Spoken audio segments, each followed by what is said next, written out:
One of the most famous poems in all of history, one of the most powerful poems, one of the most meaningful poems, a poem that has comforted millions, probably billions of people for not just centuries but thousands of years, is a poem known to Christians and known to Jewish people as Psalm 23. And it's a poem that, if it's true, is ridiculous. If it's true, it's incredible. If it's true, it's like, wow. It's possibly one of the most attractive things that if this is true about God, because it's a poem about how one man saw God. It's a poem about how this man didn't just write these cute, pretty like stanzas and lines and words, but it's something that this man believed. And it's something that he experienced, and it's something that he lived. Because the man who wrote this poem was someone who faced life. You know, life, brokenness, mess, pain, mistakes. Times when he lived in a time in history where wars were brutal, where life was it was dangerous. You could lose your life so easily. He lived in a time where he was abandoned. He lived in a time when, as he would say, he lived through the valley of the shadow of death on multiple occasions. He lived through times when it felt like enemies were around him all the time, and not just sort of, there's enemies at work, not like that. Like enemies with spears and swords wanting to kill him. He lived in a messed up world, and yet he wrote this poem. The Psalm, as we know it, Psalm 23, that people have used for thousands of years to find comfort in some of the most painful times. If you're not a Christian, you've probably heard some of this before, because it's quoted in movies many, many times. It's quoted at funerals all the time. The Psalm is one of the most comforting, one of the most powerful things. But I think if we can get to know the author of this Psalm and realize that it's not just cute religious words that he wrote, but realize that it's something that he didn't just believe as with faith, but he experienced as fact, then I think we can see the Psalm in a whole new light. I want to read the Psalm as we dive in today and kind of set the stage for this person that we're going to be studying over the next few weeks. So Psalm 23 says this: "The Lord is my shepherd, I shall not want." In other words, I will lack nothing. He makes me to lie down in green pastures, and he lacked a whole bunch, David. I will lack nothing. He makes me lie down in green pastures and leads me beside still waters. And if he's a shepherd, it's kind of portraying that I'm a sheep, and that's heaven for a sheep. I mean, still waters and green pastures. He leads me beside still waters. He restores my soul. He leads me in the paths of righteousness, the right path. When I don't know where to go, he leads me down these right paths for his name's sake. Yea, though I walk through the valley of the shadow of death, I will fear no evil, for you are with me. Your rod and your staff, they comfort me. If that's true, it's awesome. He continues. You prepare a table before me in the presence of my enemies. You anoint my head with oil. My cup runs over. Surely goodness and mercy shall follow me all the days of my life, and I will dwell in the house of the Lord forever. If that's true, seriously, we could just camp out on that. And if that's true, it would change almost everything for us. And the reason I bring that up is because David was the one who wrote it. And David was a man who was a real person, lived in history, and faced tremendous times of pain, of confusion, of hurt. He made the dumbest mistakes that people could make. He hurt people around him, and yet somehow through it all, he walked through the valley of the shadow of death countless times where people were on his tail trying to kill the man. And we have detailed narrative of the history of the kings of Israel. And he was the second one. And we see this guy living his life in the midst of all the mess of this life, the insecurity. He had sibling tension. He had family breakdown. He had relational breakdown. He faced fear. He faced anxiety. He faced worry. He faced confusion. He did not know what to do sometimes. And yet this guy somehow still was able to write this psalm, this poem that has encouraged and inspired billions of people. how did he do that? How did he live through the mess of all of that and still say things like, even though I walk through the valley of the shadow of death, I will fear no evil because you're with me? How did he do that? That's why we're doing this series. Because I want to look at how someone can live in a broken, messed up, painful world where they make mistakes, where they do dumb things, where other people make mistakes and other people do dumb things. And there are so many variables in a world that's broken that we just can't control, and we can't control the outcomes. How did someone who lived in that world and faced some things that we may never face but felt those painful things, how did he live in a world like that and yet still write that psalm? How did he do that? I think there was one secret. I did a study of David several years ago where I was like, gosh, what made David David? Because a New Testament author, one of the guys who wrote one of the Gospels, one of the accounts of Jesus' life, says this of David. He says that he was a man after God's own heart. Which, what does that mean? Not too sure, but it sounds awesome. It sounds like this guy was a pretty good guy. It sounds like he was close to God. It sounds like he was the kind of guy that God sort of intends for people to be. What was it about it that made him that way? And so I studied all the Psalms because he was this poet. That's not one of the Psalms. It's not only one of the Psalms that he wrote. He wrote many Psalms. There's 150 Psalms recorded in the Hebrew scriptures that we have in our Bible in the Old Testament. 150 Psalms. He wrote most of them. And as I read every one of these Psalms, I discovered there's this one aspect to who David was that I think set him apart from all of his contemporaries and helped him live, not just survive, but thrive in a broken, messed up, painful, confusing, difficult world. And that's what I would like to look at today, to see that maybe it's possible. And the cool thing is, David wasn't perfect. David messed up. David struggled. So I think it's possible for us to learn from him, to discover what he did, and possibly implement that in our own lives. And then maybe not just survive a broken, messed up world as well, and our own mistakes and other people's mistakes, but live through that and thrive in a world like that as well. David was the second king of Israel.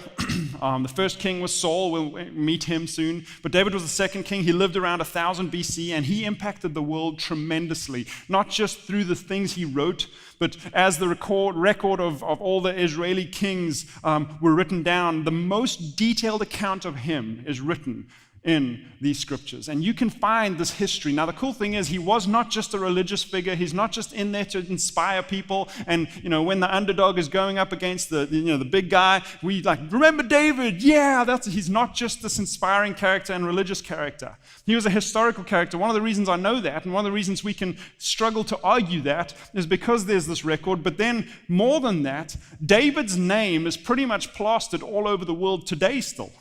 Because his symbol is on the flag that flies at the United Nations. Look at this. That's the Star of David. So David impacted the world. People still talk about David. That's that King David who wrote Psalm 23. That's his symbol known as the Star of David. And look, in New York, his flag is flying right over there. So wherever Israel's flag is flying, people talk about this David, this historical figure who changed Israel, who was the king that all other kings were compared to, and was actually in the lineage of Jesus. That Jesus was known as the son of David. He was in the lineage of Jesus. David impacted the world. Why? What was it about him that in the midst of all the mess, that there were thousands and millions of people who lived around there, even in Israel, who were known as the nation under God? One nation under God. If there's ever been a nation under God, it's Israel. And yet, so many people struggle to live that way, and David was able to do it. So what was it about him? I'd like to look at that story because I think there's something amazing that we can discover in that. So let's dive in, and I'm going to introduce David to you in the same way that Israel was introduced to him. It's not the first mention of him in the Old Testament. It's not the first mention of him in the history of Israel, but it is the most public mention of him. It's the day that he became the most famous person in Israel, and it's the most famous story we know about him as well. So let's dive into this incredible story. It says this. Now the Philistines, in 1 Samuel 17, this is where we're going. Now the Philistines, which was a grouping, a tribe, a nation that lived in the Near East, and they were always at odds with Israel, always fighting for land, always going back and forth. So the Philistines were gathered their forces for war and assembled at Socoh in Judah. Saul, who was the first king of Israel, and the Israelites assembled and camped in the valley of Elah and drew up their battle line to meet the Philistines. The Philistines occupied one hill and the Israelites another, with the valley between them and a champion. Dun, dun, dun. Here's the story. A champion named Goliath, who was from Gath, came out of the Philistine camp, and his height was 6 cubits and a span. Now, what is 6 cubits and a span? 6 cubits and a span is about 9.5 feet tall. Okay, that's big. But the cool thing is it's not Jack and the Beanstalk big, okay? So it's important to know that as you read these stories, this is not some legend, some myth where this massive 3-story guy comes, boom, boom, and little David's there going, we will get you. You know, that's not what it is. This is history. And the reason I know that is because he was 9.5 feet tall, which sounds ridiculous and sounds impossible. But if you know, there's some medical things that talk about the fact that people can get that tall, and there are some records of people getting close to that height. There's actually a hormonal imbalance called acromegaly, I think it is, where the pituitary gland produces too much growth hormones, and your body just seems to grow. The most famous person I know, which might be embarrassing, but maybe the most famous person you know, is this guy, Andre the Giant. Yeah, I've heard some cheers, that's good. Andre the Giant. I mean, look at him. Now, if Andre the Giant stepped out as a Philistine, I'd be freaking out. And I was David, that'd be bad. But Andre the Giant suffered from that, and he was 7'4", a big guy, made money on his height and his size, and he was called a giant. But you know that he's not the tallest guy. As I was studying up on all this stuff, I saw this interesting graphic. I should have showed the graphic, but it shows all the tallest men, and Andre the Giant is nowhere near the tallest.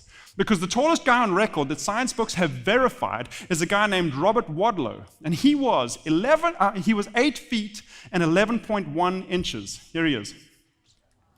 And he's on record.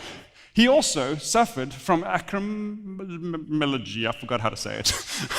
But he had that same thing. Obviously, I don't think about that often. But he had that same thing. And so the reason I show you all this is because this isn't fantasy. This isn't like, there was this giant and legend has made him 35 feet tall and David was coming. No, that's not the story. He was just over 9.5 feet tall, which is possible. It's possible. Anyway, the story goes on. Goliath stood and shouted at the ranks of Israel, why do you come out and line up for the battle? Am I not a Philistine, and are you not the servants of Saul? And in there's a hint as to why so many people weren't like David, because David started to make himself unique by one thing he did, and this is sort of a foreshadowing of what it is, and I'll get there in a minute. But Goliath comes up and he says, why do you come out and line up in battle? Am I not a Philistine, and are you not the servants of Saul? And then he says, choose a man and have him come down to me. If he's able to fight and kill me, we will become your subjects, but if I overcome him and kill him. Now, he's not saying it as nicely and in a little accent like I'm saying it and all cute and stuff. He's screaming bloody murder at these guys, and it's like gross and, just everybody's afraid. It's booming. It's awful. He says, if I overcome him and kill him, you will become our subjects and serve us. Now, that was known as single combat. I think that's the name, which was a famous way of doing battle. When two armies came and they didn't want to have too much bloodshed, they would choose the strongest in each army and they would battle. You've seen this in some movies. This was a historical thing. It happened in ancient times and all through the Middle Ages. Some of the chivalry and the knights and stuff, that's what this was. Pick the best guy, you fight, and we see who wins the battle. And so they decided to do that. And when you got Goliath on your side, you do that. When you have Andre the Giant, you do that too. When you've got Goliath, though, you do that. And so he said, come on, this is what we're going to do. Story continues. This is what Israel did. Then the Philistine said, well, this is what he said first. Then the Philistine said, this day I defy the armies of Israel. Give me a man and let us fight each other. And on hearing the Philistines' words, Saul, the king, and all the Israelites did what I think I would do and did what I think most of us would do. Were dismayed and terrified. Now, so many times when we read stories like this, what's the tendency? You look for the hero and you go, that's me. I'm David. I would take him on. I'd be like, whatever, come on, you big brute. I got you. I can take you down. But listen, put yourself in that position. And this guy's coming out. And Saul, the king, is looking for a volunteer. Hey, who's going to go? Anybody? And you're like going, not me. Where's the guy? And then the crazy thing is this. What these guys had done, what Israel had done, is they kind of were hoping that Saul would go. For two reasons. Number one, because Saul was the king. He was the leader. He was the guy. He was the strongest. And secondly, I don't know if you know this, but Saul was the tallest man in Israel. When he was made king, one of the reasons the people chose him is because, the account of his life says that he was head and shoulders above everybody else. So if the giant comes out, hey, where's our giant? Saul. But it says, Saul. And all the Israelites were dismayed and terrified. And Israel, in their hearts, began to hope that Saul would go, but Saul was dismayed and terrified, and when he didn't go, and Goliath would come out day after day after day, screaming all the stuff, saying all the stuff, slowly but surely, because Israel sort of placed their hope in Saul, because they were depending on Saul, because he was the strongest and the best, and the leader and the king. They placed their hope in him, but every day when he didn't show up, their hope began to dissipate. And day after day after day, eventually, Israel had lost hope. And this is kind of where your story and my story sort of intersect with this story, because I think we find ourselves in this position sometimes. Because there's something in us that's a reality, I think, for all human beings, and that's this. We place our hope in what we depend on. We place our hope in what we depend on. If we depend on, what we depend on to fix things, to make it better, to change the mess inside that I feel, to change the outcome of that situation. We place our hope in what we depend on. And if we're depending on something that actually can't control those things, if we're depending on Saul, would you fight this battle? That hope will begin to dissipate. We place our hope in what we depend on. And most of us, if we're honest with ourselves, we depend on me. And so our hope is placed in me. And that's what Israel did. They placed their hope on their ability, because there's a Goliath, there's a giant, and we're scared. And I can't do it, but maybe Saul can do it. So we place our hope in something that we think can possibly change the outcome, save us from the hurt, the pain, the mess. And this is where David differentiated himself from all these people who were in this one nation under God. This Israel that should have trusted their God to be bigger than Goliath. None of them did. And then David shows up. And you know how old he was? And this is cool for you middle schoolers sitting over there. He was 15. He showed up. He was 15. And he comes along, and he was the younger brother of three of Saul's greatest warriors. They were there on the battle, not really fighting, being dismayed and terrified. But David shows up with the care package from home. Here's some food from Dad, guys. And as he shows up, Goliath booms out his threats and his defiance of Israel and all that stuff. And Goliath comes out there. And David hears it. And so he's like, wait a minute. Because somehow David saw things differently. And I think this is what set David apart from every other king in Israel, from every other person in Israel, and from every other person in history in that way, and set him apart to make him a man that he could survive and thrive in a broken, messed up, painful, broken world.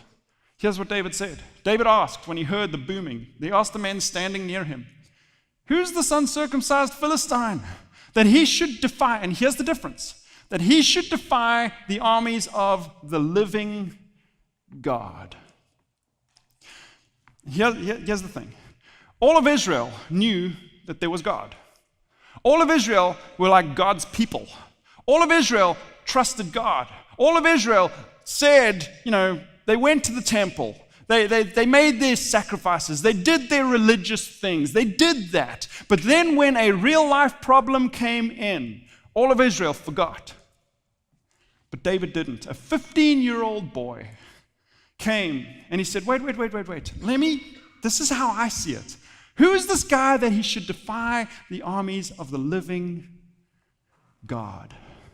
And here we get a glimpse as to what I think made David able to live in the mess and the brokenness of a world and yet write something like Psalm 23 that has stood the test of time. 3,000 years later, we're still reading this stuff and still going, wow, that's inspiring. Wow, that's amazing. David was able to do that. Why? Because I think he understood something that very few of his contemporaries understood. And here's what he understood, I think. David never forgot who he was, and he never forgot who God was. David never forgot who he was, and he never forgot who God was. In this moment, he was not forgetting who God was, but later in his life, he would become king. He would become the most powerful man in Israel. And kings at that time in the ancient world, they were more powerful than everybody else. They were more powerful than the law. They could change the law. And usually what would happen is when these guys became king and they did something that was against the law, guess what they did? They changed the law. Because I'm bigger than it. I can do that. That's what kings did. And then they became paranoid. And then they started killing off people around them to make sure that they could secure the throne. This was normal. And eventually, as you know in history, all the kings of that time who gained so much power began to think that they were not just people anymore. They began to think they were like some sort of god. The pharaohs, I'm a god. The Caesars declared themselves gods and wanted worship. That's what happened with these kings. And David never forgot, though, who he was. He knew that he was not God. When he became king, when he became the most powerful person in Israel, when he became the one who set the law, when he became the one who did that, he remembered that he was still a man, a fallible, broken man who could make mistakes, who did make mistakes. He didn't deny the mistakes. He still saw that. He realized that he was still a man who only had one perspective, still needed wisdom, still needed guidance, which was so different to every other king in that time. David lived with an incredible humility. And that set him apart from every other king who ever reigned in Israel.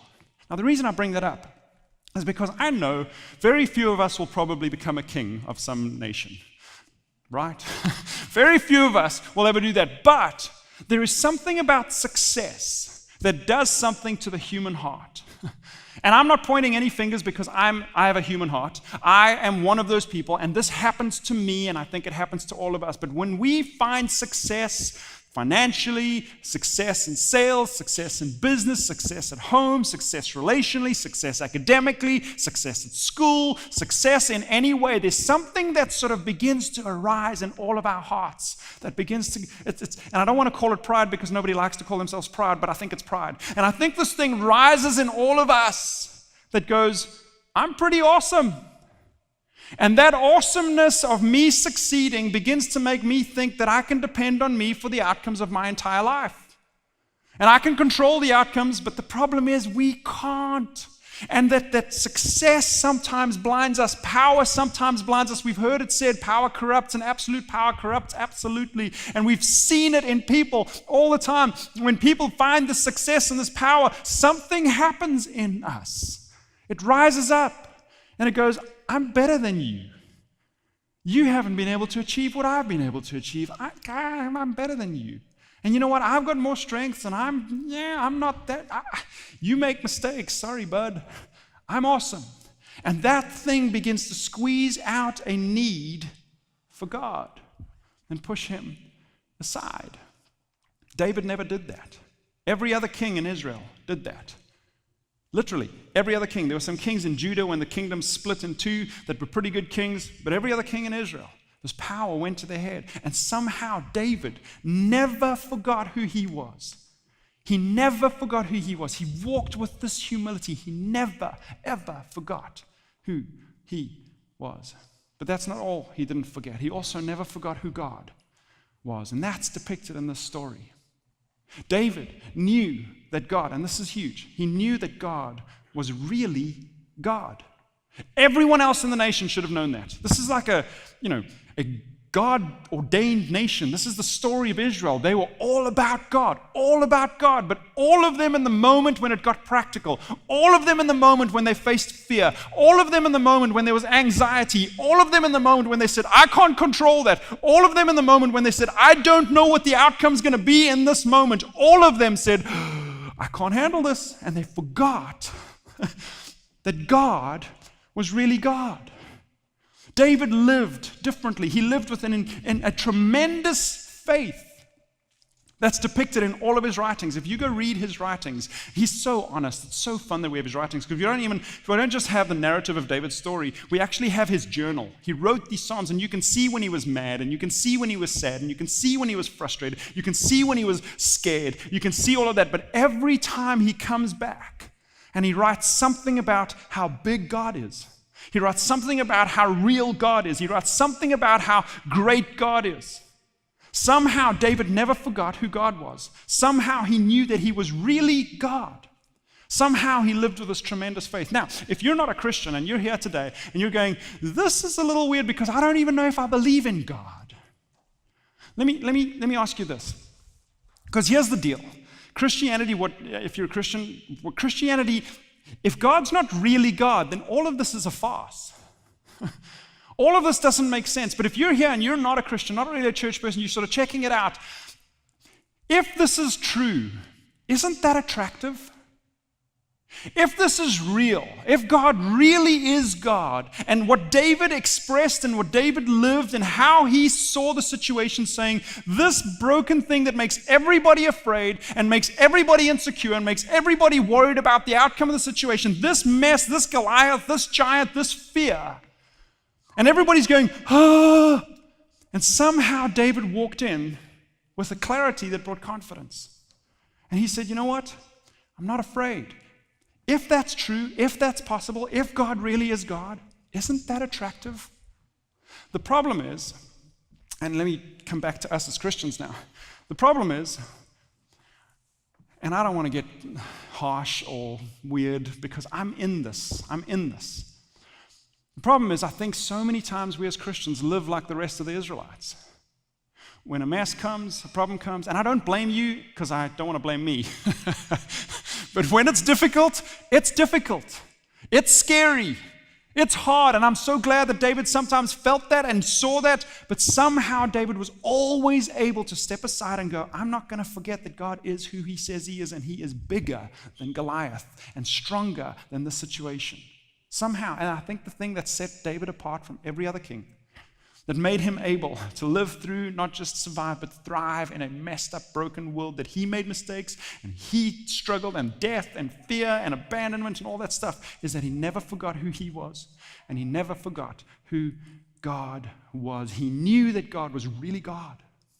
He knew that, and he lived with this tremendous faith. This is something we struggle with, though. When we're anxious, when something happens that we didn't plan for, when sickness comes in, what about evil in the world? Why do bad things happen? All of that happened to David. Every single one. Every single one. He struggled. When we make mistakes, when things happen that we don't want to happen, when we get afraid, when we're abandoned, when we get angry, when someone does something that they shouldn't have done, we question, God, where are you? Somehow David didn't. He did for a minute sometimes and then came back and said, no. God is God, and he is in control. Let's see how it played out in the story. And don't run to the end of the story, because I know you know the end, right? David and Goliath, you've probably heard it before. Don't run to the end of the story. See why. See what was different. Let's get back to the story. David asked the men standing near him, who is this uncircumcised Philistine that he should defy the armies of the living God? Before we dive deeper into the story, I want to point out one more thing. Go back to that verse. Sorry, I'm confusing you. This is so interesting to me, because there was something so blatant and so big that was defying the fact that there was a living God. Isn't it true in our lives that there are so many things that defy the fact that there's a living God? Pain, brokenness, there's so many things. Confusion, questions, doubts, distractions even. Our world is full of things that defy the fact that there's a living God. And I don't blame you if you go, I don't know if there's a living God, because does it really work? Is he really there? There are so many things today in our lives that defy this. Every single day. The cool thing about David is that he never, ever forgot who he was and who God was. Even in the midst of so many things, when everybody else was going, I don't know, David said no. And that's what set him apart. David always remembered. And this whole thing led to this massive decision that David made. David always remained dependent on God. He didn't place his hope in him. He didn't say, I will control these outcomes. He knew that he could not control the variables in life. He knew that. And so he never placed his hope in himself. He placed his hope in a God that he never forgot was real and was God. He never thought he could. He always remained dependent on this God. And that set David apart. And because he was dependent, and this is so cool to me, I hope I'm explaining it right. Because he was dependent on God, he knew who he was without God. He knew who God was, and because he was dependent, he knew who he was with God, that he could be David. The David of history, the David who changed the world, the David who became the standard of all Israeli kings. He became that person because he never forgot who he was without God. He never forgot who God really was. And when he remained dependent on him, he could become David that we know. He could become this legend, this person who changed the world. So let's get back to that story. On hearing the Philistines' words, Saul and all the Israelites were dismayed and terrified. That was the context. They were going, oh, what do we do? Just like what I do sometimes. Things happen I don't like. What do? I don't know. I'm afraid. I'm concerned. I'm trying to control it, but I can't. I'm trying, but I can't. And I don't know how this is going to go. I do that. I'm telling you, as I was preparing this message, I thought, gosh, I shouldn't be talking. I should be sitting and listening to this message because I need to hear this message. There's so many things that happen in my life that make me go, ah. They were dismayed and terrified. But then David shows up and asks to the man standing there, who is this uncircumcised Philistine that he should? And with clarity and confidence, he said, defy the armies of the living God. Let's remember who we are and let's remember who he is, because that changes everything.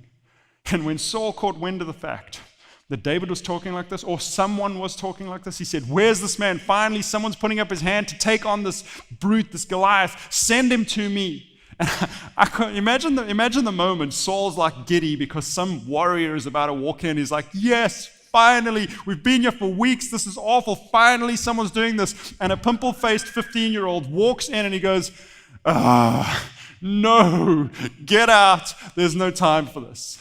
But David goes, wait. Let me just tell you a little bit about me. I think God's in this. I believe in God, and here's why. Because I've seen it in my life. I believe this, I know this, but I've lived it as well. I'm a shepherd. And one time there was a lion that came and attacked our sheep, and I wasn't going to have it, and I killed the lion. What? And then a bear came, and I killed the bear. And Saul's like going, okay, tell me more. Okay, maybe. And then he says this to Saul, your servant has killed both the lion and the bear. This uncircumcised Philistine will be like one of them. And Saul's like, okay. But then David, and this is so brilliant, it shows how he constantly never forgot who he was. He wasn't like, I am the bear killer. I'm the lion. No. He never forgot who he was, and he never forgot who God was, because he says, the only reason I killed the lion and the bear is not because of me, but because he has defied Goliath. He will give him over to me because he's defied the armies of the living God. And then he says, the Lord who rescued me, the Lord who rescued me, not my skill, not my ability, not my confidence, not my experience, but the Lord who rescued me from the paw of the lion and the paw of the bear will rescue me from the hand of this Philistine. What if that's true? And if you think about the history of a young shepherd boy, 15-year-old, who exploded onto the pages of history and became symbolically planted on the flag of Israel for the rest. I mean, that the whole world knows the story. Could this be true? Could this be what set him apart? Could this be what made David survive and thrive in this world? The Lord who rescued me from the paw of the lion and the paw of the bear will rescue me from the hand of this Philistine. And as he's explaining to Saul, Saul's intrigued and he's going, you're reminding me of maybe what I should be living by and be believing. You see, David lived this all the time. It's just who he was. Never forgot who he was, never forgot who God was, and as a result, he lived his life dependent on God, not on himself. And as a result, he could be all that God said he was. There's a prayer that David wrote in one of the Psalms, Psalm 25, that sort of depicts and summarizes how he felt. It says this, "In you, Lord my God, I put my trust." In you, Lord my God, I put my trust, not in me. No one, and this is beautiful, no one who hopes in you will ever be put to shame. What if that's true? Even when Goliath's standing there, even when I've got to leave the country in fear of my life and go live in a cave, even when I'm nearly killed by my enemies, what if this is true? You prepare a table before me in the presence of my enemies. It's not like God goes, okay, trust me and no more Goliaths. No, Goliath remained. No one who hopes in you will ever be put to shame. And then he says this, and this is something that kings didn't say. This is something that when you get power, when you get success, you don't usually say this. You don't usually say, guide me. No, you say, I will guide you. I will show you how it's done. But he remained humble. He said, guide me in your truth. I need your truth. And teach me, for you are God, my Savior. David lived this way. Is this what set him apart? And my hope is in you all day long. So Saul said, okay. You sound like you know what you're talking about. You remind me of what I, as the king of this one nation under God, should be saying. So I'll let you go. And David walks out into the battlefield. Imagine the sight. Imagine all these fierce, warriors in Israel going, finally we got a man. And then they're like, where is he? There's a small little kid walking out. Imagine what they felt like, oh no, what has Saul done? Imagine what the Philistines were like going, yeah. Goliath, this is what happens. When Goliath looked at David, he looked him over and saw that he was a little more than a boy, glowing with health and handsome, and he despised him. He said to David, am I a dog that you come at me with sticks? And the Philistine cursed David by his gods. It was ugly. And if you were afraid of Goliath when he was far away, imagine walking up to him. Imagine what was going on, the fear, the insecurity, the what ifs, the problem. And David kept walking. Goliath said, come here, and I'll give your flesh to the birds and the wild animals. Whew. That must have been awful. Scary. I mean, the fear we face, I know it's huge, but I don't know if you're staring this guy in the face and he's got the spear and he's telling you, I'm going to crush you and feed you to the birds. David says this to the Philistine. And what if this is true? What if this can be applied to us? What if God still is God? What if we knew who we were and we knew who God really was and we were able to really depend on him like David did? What if this is what set David apart? You come against me with sword and spear and javelin, but I come against you in the name of the Lord. Sounds like weird. That doesn't work. But what if it does? I come against you in the name of the Lord Almighty. I know you're mighty. He's almighty. The God of the armies of Israel, whom you have defied. I stare you in the face, the one who's defied the fact that there's a living God. You've defied him. And he says, this day, the Lord, not me and my skill, not me and how I control the outcomes of my fear, not me and how I can try and control the variables, which I know I can't, not me and my experience, the Lord will deliver you into my hands. And this is amazing. The whole world will know that there is a God in Israel. What's one of the most famous stories in the Bible that's known throughout the whole world? That's said when Philadelphia goes against the Patriots in the Super Bowl. I mean, what's the story? The story of David and Goliath. I think the whole world knows. And David said this 3,000 years ago as a 15-year-old kid, facing the biggest fear of his life, going, no, no, no, no, no, no, the Lord, and everyone around the world will know, and we know the story. We know the story. The whole world knows that there is a God in Israel. And he says, all those gathered here also, around here, will know that it is not by my ability, not by sword or spear, that the Lord saves. For the battle is the Lord's, and he will give all of you into our hands. Man, when I face problems and insecurities and questions, and I don't know where things are going, and I don't know how the outcome is going to turn out, and I don't know where it's going, I get afraid. I worry, I get anxious. But what if we could live like David? That in the midst of the mess, in the midst of the problem, we remain dependent. We never forget who we are. We never forget who he is and depend on him. And that changes everything. Because those whose hope is in the Lord, those who don't forget who God is and who we are, those who remain dependent on him. And here's the difference. It doesn't change the circumstances sometimes. It doesn't change the fear. It doesn't change some, because life is broken. The world is broken. But you know what it does change? Those whose hope is in the Lord, they see clearly, they act confidently, and they walk humbly. They see it differently. There's a peace. And I'm telling you, when I get this right, it feels so much better. When I don't get it right, I'm debilitated, going, I don't know what to do. When I get this right, I can relate to my kids better.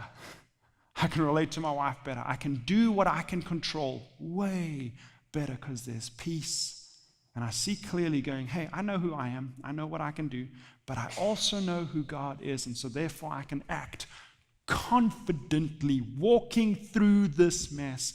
And in that, because I know it's not me, because I can only control so much, but I can walk humbly. Let me ask you something. If you're here and you're not a Christian, what if all Christians lived like this? How would that make your perspective of Christianity? I have a friend who doesn't go to church and kind of, is very intrigued by Christianity. Very intrigued, but he's like, I don't know. Really intrigued by God and all that stuff. But he asked me a very poignant question. He said, I know so many Christians who go to church on Sundays, and this is literally his question, not mine. I know so many Christians who go to church on Sundays, and they talk about all this big, amazing, powerful God. And then they walk out and they face a problem, and God's like gone. It's not like they're bad people or do bad things. It's just like, God's gone. Why? And he asks me, why is that? I'm like, I don't know. Why is that? But what if you're a Christian, what if we never forget who we are and we never forget who he really is? And as a result of that, we choose to not depend on our own ability, which is not going to take us that far. We can't overcome variables that we can't control. We can't overcome life and brokenness and death and all that stuff, but God can. What if we never forget who God is, never forget who we are, and we submit and surrender and depend on him? What if we lived like that? Wouldn't we see clearly and go, hey, I can, because I see that clearly, I can act confidently even in the midst of the valley of the shadow of death. Even when enemies are all around me, I can act confidently. That changes things. And I go, God, help me do that. And then we walk humbly, not going, well, now look at me, I'm awesome, I'm the bear killer. No, go, I can still walk humbly because I know where this comes from. And that comes from the fact that David never forgot who he was, and he never forgot who God was, and he always remained dependent on God. I think this is what set David apart. I think this is what made a young boy who turned into a king live his whole life in a way that was different to every other king in Israel. I think David, even before Christ came, was one of the best Christians, because this is what Christianity is. Understanding who I am, that I can't fix it all. Understanding who he is, that he does and is and able to fix it all. Not all the circumstances that we face, but the more important things, the bigger things. And depending on him. That's what Christianity is. That's what David lived, and that's what set him apart. So, over the next few weeks, we're going to look at David. And my hope is that, first of all, for me, that I can, even when I forget, come back and not forget who I am, who God is, and then live my life, make the decision to live my life depending on him, not depending on me, not depending on other things, but depending on the God who is bigger than every variable we ever face. My hope is for us. What if we could live like this? Wouldn't we see more clearly? Wouldn't we act more confidently? And wouldn't we walk more humbly? If we understood, this is who I am, this is who God is. I'm not going to forget that. And then when I depend on him, I can be who he says I am. So we're going to study David. If you want to dive a little deeper, we're going to talk about it on Sundays. We're going to talk about different situations. If you want to dive a little bit deeper, I'd encourage you to pick up the Bible. If you don't have one, come speak to me. We can get you one. But pick up a Bible and open to the book of Psalms. And this is so cool. We can get the heart of David, the mind of David. Go read the Psalms of David. And if you don't know what the Psalms of David are, it's actually really easy because before the Psalms are written, it actually says a Psalm of David. It's awesome.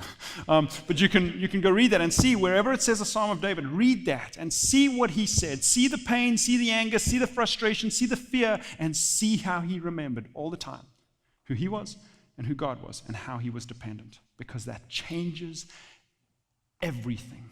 And that's what Christianity is. So if you're a Christian, read these things, and hopefully we can get to the place where we can live like David lived. Let me pray for us, and then we're done. Father, thank you. Thank you for the story of David. Thank you that there was this guy who discovered, I think, the secret to figuring out a life in a broken world, to figuring out life through confusion, to figuring out life through Goliath, to figuring out life through fear, through insecurity, through dismay, through despair, to never forget who he was and never forget who you are. My prayer for me and my prayer for us is that somehow in the midst of brokenness, we will never forget who you are and we'll never forget who we are. And then we will choose to depend and place our hope in you. Help us do that, Father. In Jesus' name. Amen.